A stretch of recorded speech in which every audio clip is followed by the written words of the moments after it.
Hi friends, कल हमने जो वीडियो डाला था, जो हमने पास्ट परफेक्ट कंटिन्यूअस टेंस पढ़ा था, उसमें तकरीबन 10 बच्चों का कॉल आया था। एक गलती हो गई थी, उसके लिए सॉरी। मैं जो निगेटिव सेंटेंस पढ़ाया था उसमें मैंने निगेटिव तो बनाया था, बट उसका जो हिंदी था जिसका हमको ट्रांसलेट करना था उसको मैंने अफर्मेटिव लिख दिया था। उसके लिए एक्सटर्नली सॉरी, ठीक ना। अगर आप लोगों को भी कहीं भी और किसी भी वीडियो में कोई भी दिक्कत हो तो आप लोग बेझिझक फ़ोन कीजिए, कॉल कीजिएगा। कोई इसके लिए हमारी तरफ से वो नहीं है, ठीक ना। तब तक हम लोगों ने पास्ट परफेक्ट कंटिन्यूअस टेंस के बारे में पढ़ा था। आज पढ़ते हैं फ्यूचर टेंस। ठीक, फ्यूचर टेंस मीन्स होता है भविष्य काल। अब भविष्य काल के कितने पार्ट होते हैं आइए जानते हैं। पार्ट्स ऑफ फ्यूचर टेंस आप लोग कर लीजिए, उसको लिखिए। इसके भी 4 पार्ट होते हैं। कौन कौन से? फ्यूचर इंडेफिनिट टेंस, इसको हिंदी में बोलते हैं क्या? हाँ, अनिश्चित भविष्य काल।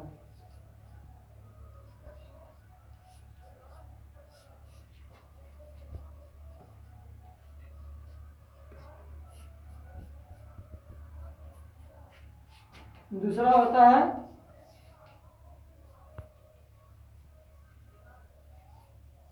Future continuous tense.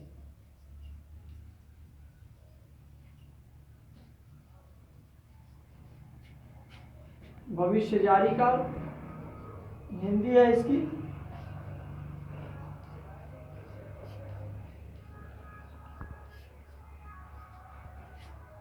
तीसरा है फ्यूचर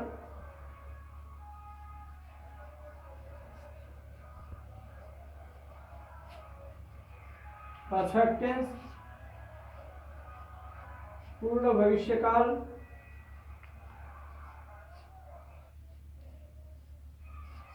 एंड लास्ट है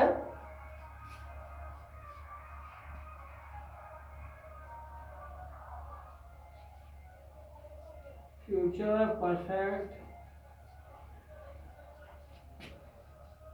कॉन्टिन्यूअस टेंस, मतलब कि भविष्य पूर्ण जारी काल, ठीक ना।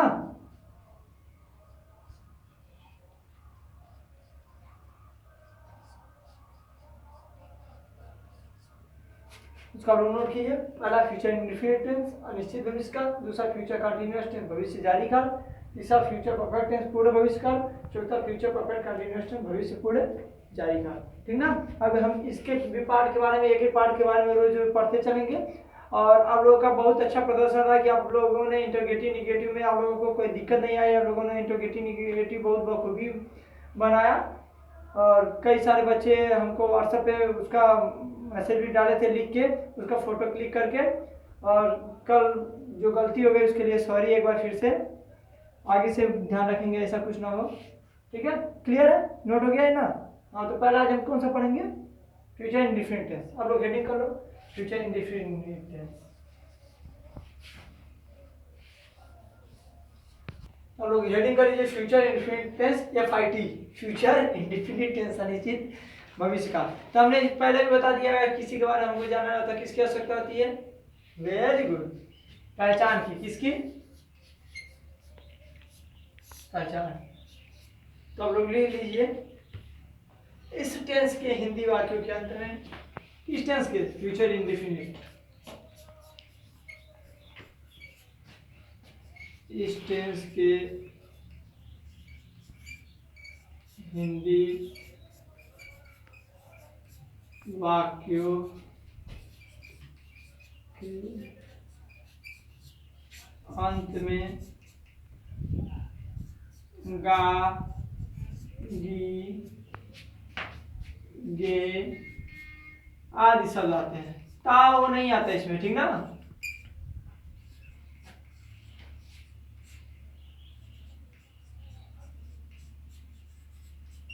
क्या क्या आता है? गा, गी, गे ऐसे शब्द आते हैं। क्लियर है ना, पहचान होगी। और जिस वाक्य के अंत में गा, गी, गे आएगा हम क्या होगा वहां पे? कौन सा टेंस होगा? फ्यूचर इंडेफिनिट टेंस होगा, ठीक ना। इसमें 2 सहायक क्रियाओं का प्रयोग होता है, और लोग इसे हेल्पिंग वर्ब करके लिख लीजिए। इसमें 2 सहायक क्रियाओं का प्रयोग होता है, पहला सैन और दूसरा विल, ठीक ना। कौन कौन सी प्रयोग होता है? सेल और विल का। सेल का प्रयोग आई और वी के साथ,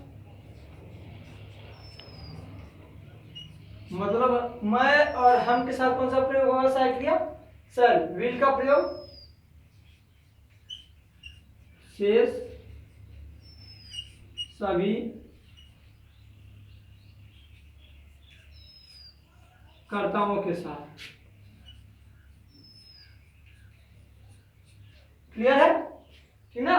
सेल और बी, इसमें मुख्य क्रिया का कौन सा फॉर्म लगता है, फर्स्ट फॉर्म।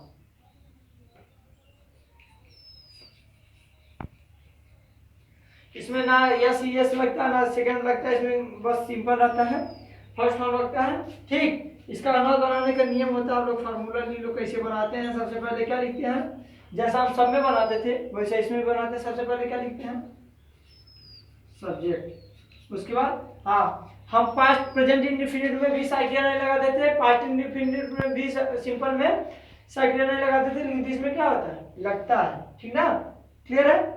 पहला क्या लिखेंगे, सबसे पहले कर्ता, उसके बाद हेल्पिंग वर्ब मतलब सेल या विल, उसके बाद मुख्य क्रिया, उसके बाद कर्म आदि अन्य चीजें लिखते हैं।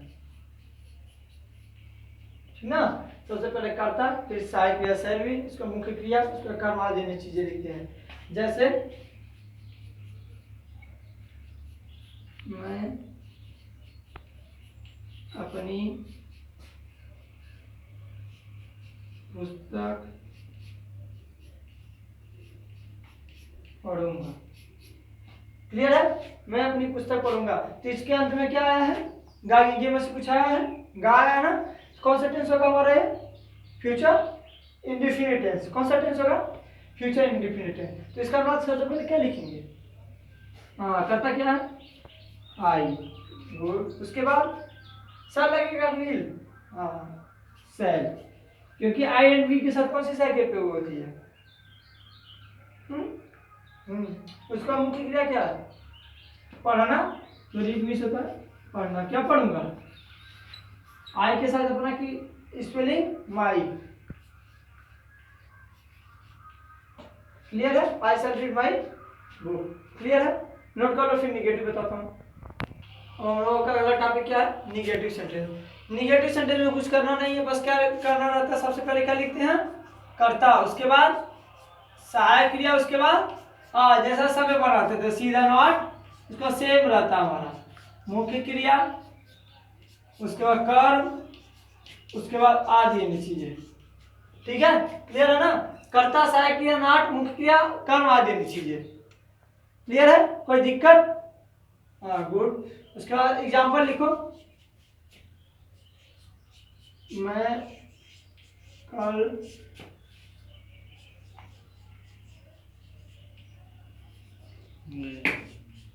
कल तुम्हारी सहायता नहीं करूंगा। ठीक ना, यही जो नहीं है कल हम भूल गए थे, इसके केवल हिंदी वाले सेंटेंस में, इंग्लिश में मैंने लिखा है, वो गलती हो गई, पता नहीं कैसे हो गई। ठीक ना, मैं कल तुम्हारी सहायता नहीं करूंगा। अब देखिए नकारात्मक है ना, नहीं सताया तो नकारात्मक हमारा वाक्य हो गया, लास्ट में गा की गया, फ्यूचर इंडेफिनिट हो गया। कैसे टेंस बनाएंगे, सबसे पहले क्या लिखेंगे, कर्ता आई, उसके बाद सहायक क्रिया सर, उसके बाद नॉट, क्या गया, आई सर नॉट, उसके बाद क्या नहीं करूंगा, सहायता करना। सहायता करना की स्पेलिंग क्या होती है, हेल्प, किसकी, तुम्हारी, योर, कम नहीं करूंगा। तो मैंने बताया था पास्ट टेंस में कल के लिए क्या लगती है, स्टरडे, इसमें टुमारो,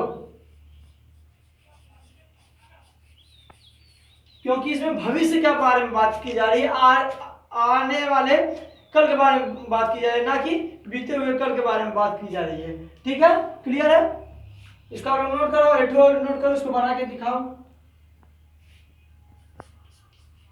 राम श्याम से मिलने नहीं जाएगा।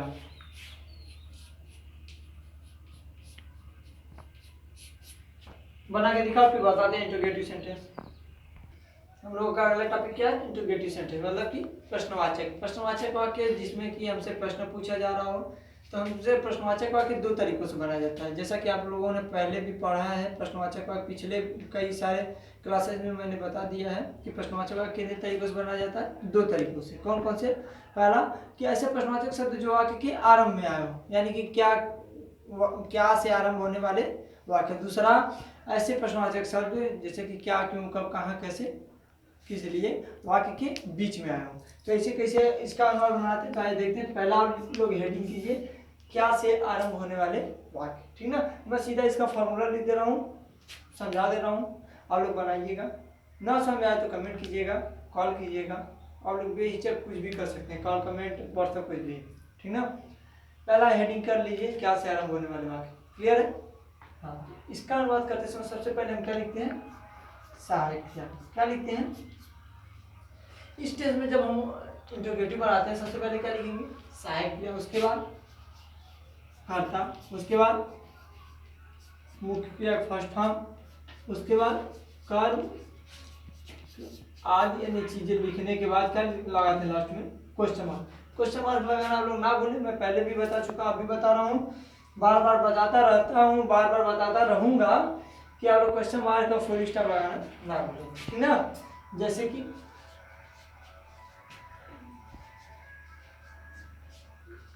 क्या राम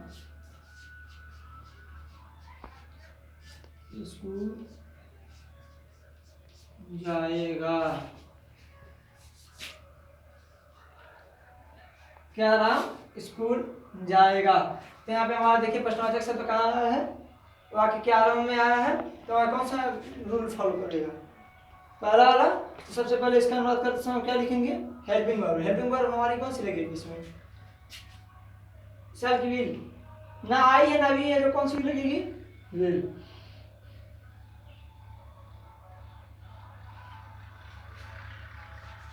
विल, उसके बाद कर्ता क्या है, राम, विल राम, ठीक। और उसका मुख्य क्रिया हमारा क्या है, राम के द्वारा क्या काम किया जा रहा है, जाने का, ठीक ना। तो क्या हो जाएगा, गो, कहाँ जाएगा, टू स्कूल। क्लियर है, ठीक ना, नोट कर लो, यहाँ तक क्लियर है ना पहला। अब दूसरा हम लोग का है कि ऐसे प्रश्नवाचक का जो कहाँ है, वाक्य के बीच में आ, तो उसका अनुवाद करते समय कुछ नहीं करना, सेम फॉर्मूला रहेगा, बस सबसे पहले क्या लिख देंगे, क्वेश्चन वर्ड की स्पेलिंग, मतलब कि प्रश्नवाचक शब्द की अंग्रेजी, उसके बाद सहायक क्रिया, फिर कर्ता, फिर मुख्य क्रिया, फिर कर्म, उसके बाद आदि अन्य चीजें, उसके बाद क्वेश्चन मार्क, ठीक ना। क्वेश्चन मार्क आप लोग हमेशा लगाइएगा। सबसे पहले ऐसे वाक्यों का अनुवाद करते समय जो प्रश्नवाचक शब्द है जिसमें वाक्य के बीच में आया हो, तो ऐसे वाक्यों का अनुवाद करते समय सबसे पहले प्रश्नवाचक शब्द की अंग्रेजी, फिर सहायक क्रिया, फिर कर्ता, फिर मुख्य क्रिया, फिर कर्म आदि अन्य चीजें लिखने के बाद क्या लगाते हैं, प्रश्नवाचक चिन्ह। जैसे कि एग्जाम्पल, तुम गोरखपुर कब जाओगे,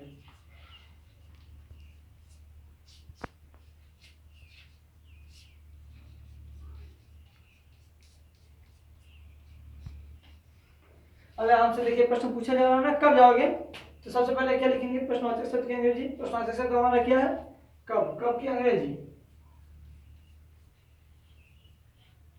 व्हेन, व्हेन मतलब कब। और उसके बाद हम क्या लिखेंगे क्वेश्चन वर्ड के बाद, सहायक क्रिया। सहायक क्रिया हमारी कौन सी लगेगी इसमें,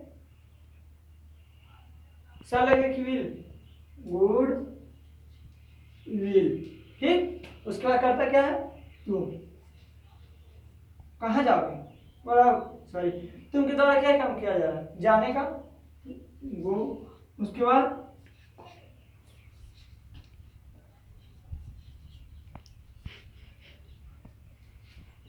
when will you go to Gorakhpur. Clear है। इसके बाद हम लोगों का अगला टॉपिक इंट्रोगेटिव निगेटिव सेंटेंस, ठीक ना। वो आप लोगों का होमवर्क रहेगा, आप लोग घर पे लगाइएगा, उसमें कुछ करना नहीं है, बस कर्ता मुख्य क्रिया के बीच में क्या लगाना है, नॉट, ठीक ना। ये आप लोग एग्जांपल लिख लो कि बनाइएगा इसको। पहला, क्या वह नदी में स्नान नहीं करेगा।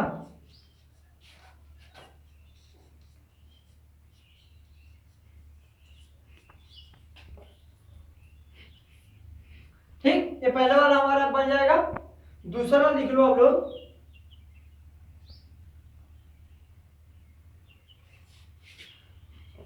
राम क्रिकेट क्यों नहीं खेलेगा।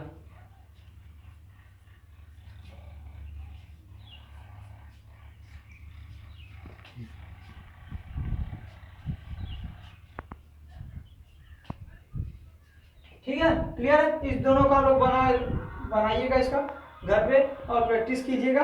बस आज के लिए इतना ही। कल हम लोगों का अगला सेशन होगा फ्यूचर कंटिन्यूअस टेंस, ठीक ना। अब हम लोगों का कल का कौन सा सेशन रहेगा, फ्यूचर कंटिन्यूअस टेंस, ठीक ना। फ्यूचर इंडेफिनिट टेंस हम लोग पढ़ चुके हैं, इंट्रोगेटिव नेगेटिव सेंटेंस छोड़ रहे हैं, ताकि आप लोग उसका प्रैक्टिस कीजिए घर पे। और नहीं अगर आएगा तो फिर हम तो आइए बताने के लिए। और वीडियो अच्छा लगा हो तो लाइक कीजिए, जहाँ समझ में ना आए कमेंट कीजिए, और इसको प्लीज़ ज़्यादा से ज़्यादा शेयर कीजिए। बस आज के लिए इतना ही। Thank you very much.